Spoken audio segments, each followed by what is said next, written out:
Bonjour à toutes et à tous, merci d'être en notre compagnie. Aujourd'hui, nous sommes le jeudi 7 août et voici le journal préparé par l'ensemble de la rédaction.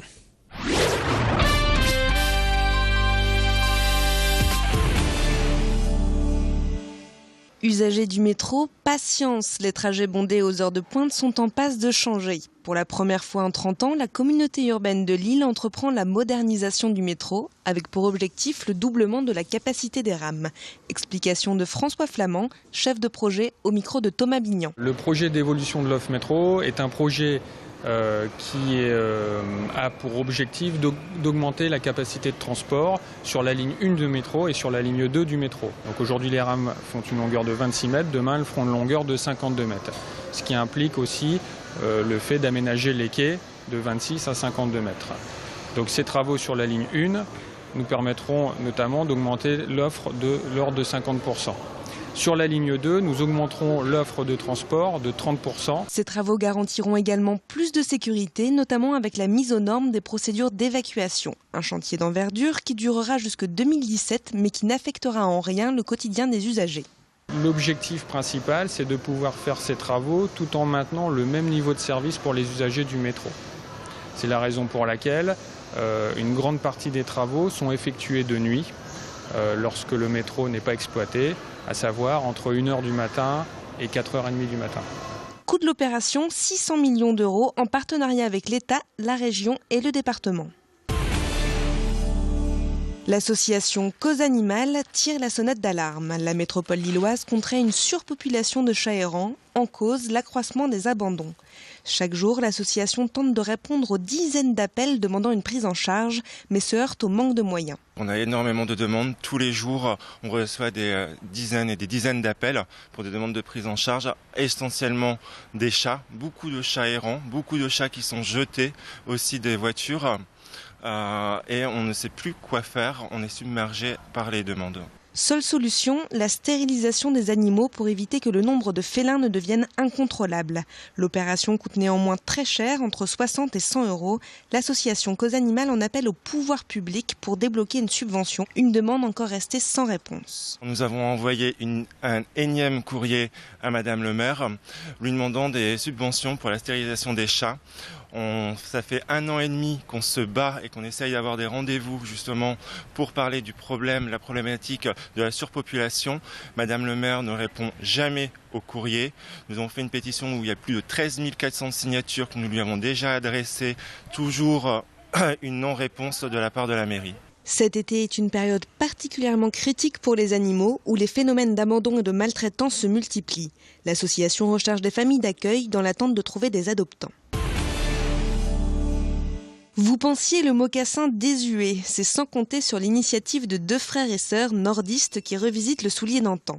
Adeline, cofondatrice de la marque Sogomoko, est partie d'un constat bien commun à toutes les femmes, trouver une chaussure chic et confortable. C'est un soir en rentrant du travail, je cherchais des chaussures assez confortables, assez chic, que je pouvais mettre tous les jours pour aller au boulot ou pour aller voyager, enfin voilà, pour tout faire.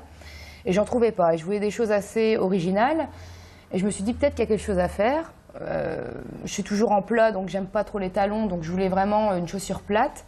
Et je me suis dit pourquoi pas se lancer là-dedans. Colorés à fleurs au motif animal, tigret ou croco, les mocassins révèlent toute leur originalité dans la tête d'Adeline et dans les mains de Clément, web designer. Moi je donne des grandes idées, ce qu'on voudrait avoir sur les chaussures, quelle forme elles auraient, tout ça.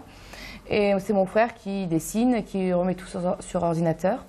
Et à partir de là, donc, les prototypes naissent sur ordinateur et puis nous, on envoie ça à notre agent au Portugal. Parce qu'elles sont fabriquées en Europe, elles sont fabriquées à la main et c'est vraiment du cuir italien et c'est très confortable.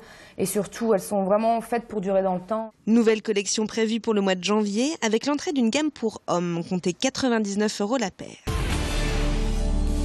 Une dose de rock, une part de rap, un soupçon d'électro, c'est le cocktail du groupe lillois Stoufy the Stooves, un ovni dans le paysage musical qui revendique ses origines à des milliers d'années-lumière de notre planète. Le projet né en mars 2012 dans l'esprit de Stouff, chanteur du groupe, déconcerte de prime abord. Quand les gens ne nous connaissent pas, c'est un peu ça.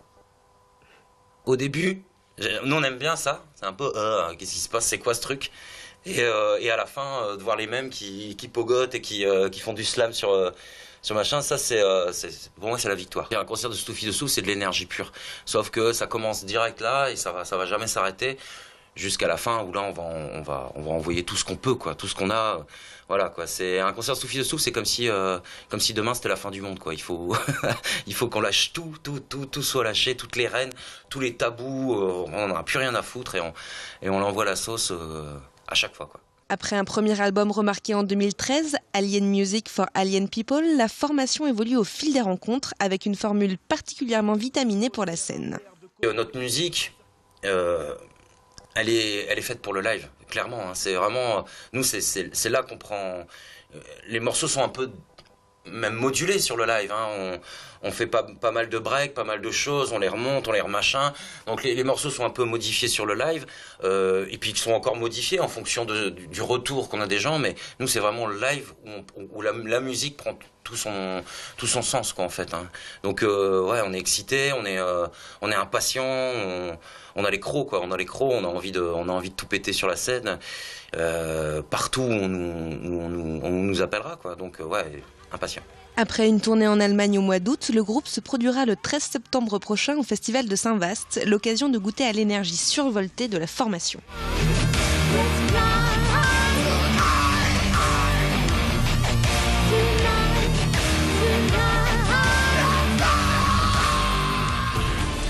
Et fin de cette édition, merci à vous de l'avoir suivi. Dans un instant, l'information continue sur Grand Lille TV.